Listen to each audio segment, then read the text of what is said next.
deuxième la sienne. Donc c'était un vrai travail collectif, chacun utilisant ses, on va dire, ses atouts. Donc oui, ce qu'on a vraiment voulu faire, et c'est parti au départ d'une simple idée comme ça, d'échanger ensemble autour de cette notion de blasphème, autour des pièges de cette notion, hein, c'est-à-dire qu'on n'est pas dans une logique, on va dire, absolutiste, c'est-à-dire que le blasphème c'est formidable. Non, ce qu'on raconte et ce qu'on a voulu dire avec toutes ces interrogations, parce que voilà, ce sont des questions, hein, ce sont des questions qui nous amènent qui nous ont amenés à réfléchir, à rebondir, à revenir d'ailleurs en plus 2 fois, 3 fois, 5 fois, 6 fois sur des textes, à fouiller des sources, comme par exemple les œuvres d'Orlan. Hein. Alors nous les connaissions tous les deux, mais pour aller jusqu'au bout, on a voulu encore les revoir, et on a même demandé donc à Orlan des images originales, ainsi qu'à André Serrano par exemple, au sein donc du livre. Donc on est vraiment parti d'une logique assez simple, qui est de se dire ceci n'est pas un blasphème. Pourquoi? Parce que de fait, notre conviction est que le blasphème, alors c'est une métaphore, n'existe pas. C'est-à-dire que c'est l'autre qui crée le blasphème, notamment dans le monde de l'art. Celui qui crée, le créateur, l'artiste, hein, il crée parce que tout simplement il a une vision du monde. En tant que créateur, vous avez vu cet intertitre sur Dieu qui est le premier en fait, hein, sur la scène de la Société du spectacle, qui est un intertitre pour le coup qui part vraiment d'une des idées de Mounir Fatmi. Donc voilà, l'idée de base, c'est que c'est l'autre qui crée le blasphème, que l'artiste par essence, il est hérétique, il peut être athée aussi, il peut avoir des tas de convictions, mais de fait il se met à la place de Dieu puisqu'il crée. Hein, et que d'après le décalogue de la Bible, tu ne sculpteras point ton semblable, hein, seul Dieu est censé être le créateur, donc forcément on se met à sa place,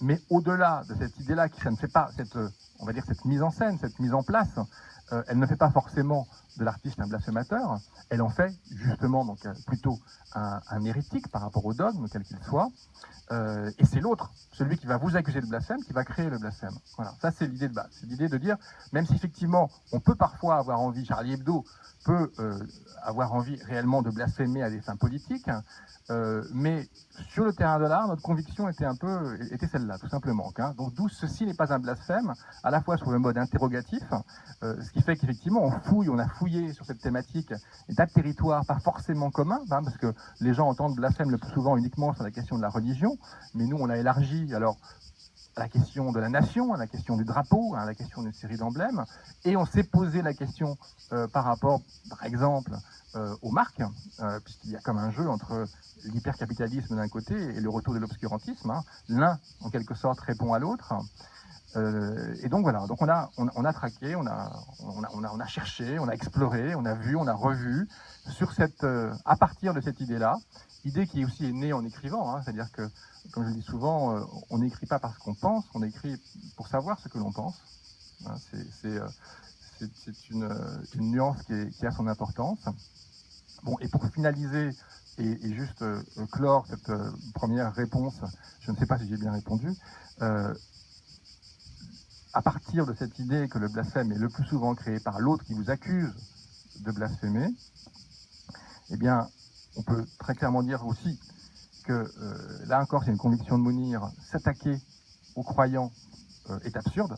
En revanche, s'attaquer au pouvoir quel qu'il soit, les déshabiller, les mettre à nu, et en particulier les pouvoirs religieux, bien évidemment, est pour nous absolument majeur et essentiel. C'est-à-dire, quelles que soient les convictions religieuses ou non religieuses, le pouvoir religieux mérite, comme tout pouvoir, d'être déshabillé, d'être mis à nu dans ses mécanismes, mis à nu aussi par l'humour et par le travail d'artiste.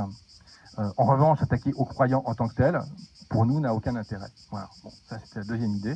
Et la troisième idée qui va avec, c'est que dès lors que c'est l'autre qui crée le blasphème, dès lors qu'il est pour nous essentiel de s'attaquer aux dogmes quels qu'ils soient, aux idéologies, on pourrait dire aussi, hein, et y compris et surtout les idéologies religieuses, eh bien, il ne peut pas y avoir de démocratie sans blasphème. Voilà. C'est une idée très simple, c'est que la démocratie, c'est quoi? C'est pas un État, c'est pas quelque chose genre figé, c'est une sorte c'est à la fois un horizon et un chemin, la démocratie, en tout cas c'est notre conviction. Et de fait, c'est la capacité à mettre ensemble un tas de gens qui vivent, qui pensent différemment. Ça veut dire que lorsque moi je me retrouve dans le métro avec des jeunes ayant la kippa ou une femme ayant un foulard ou la burqa, honnêtement, je suis mal à l'aise. Voilà, je suis réellement mal à l'aise. Bon, la question qu'on peut se poser, c'est une question ouverte, c'est est-ce qu'il faut leur interdire ou est-ce qu'il faut plutôt partir du principe que s'il n'y a aucun préjudice, s'il n'y a pas de préjudice, là c'est un philosophe qui aime beaucoup Orlan et que j'aime beaucoup aussi, qui s'appelle Ruven-Augien, on prononce comme ça, Ruven-Augien. Voilà, Ruven-Augien, qui a écrit un livre sur la liberté d'offenser. Et ce qu'il explique, c'est que le cœur même en fait donc de la question, c'est y a-t-il ou pas préjudice. Voilà. Bon, je considère que dans le métro, je peux tourner la tête, il n'y a pas de préjudice. En revanche, ça me met mal à l'aise. Et à l'inverse, les versets sataniques, personne n'est obligé d'entrer dans la librairie pour les acheter. Une œuvre d'art, il y a un musée, il y a tout un décorum, il y a tout un système. Personne n'est obligé de rentrer dans un lieu d'art pour aller voir une exposition, quel qu'il soit. Et il y a des règles, il y a des codes, et ce ne sont pas ceux des mosquées ni des églises, quelles qu'elles soient. Ce sont des codes différents. Donc pourquoi est-ce qu'on ferait en sorte que les codes qui sont tout à fait respectables des mosquées ou des églises s'appliquent à l'intérieur de la salle de musée ou de la salle d'exposition ou où que ce soit. Je veux dire, Après, alors, il y a les questions de l'espace public, qui est une autre dimension. Mais pour nous, il ne peut y avoir de fait de démocratie sans blasphème, ou en tout cas sans désaccord, sans hérésie, sans qu'il y ait une liberté d'opinion, il y a une confrontation de toutes ces opinions, de toutes ces manières de vivre. Et ça, donc voilà, si on ne comprend pas ça à notre sens, on ne comprend rien, et en tout cas à notre vision de la politique, mais aussi à l'art en fait, et à cette idée qu'il faut accepter qu'il puisse choquer, voilà, parce que être choqué, être surpris, dans tous les sens du terme, ça fait avancer.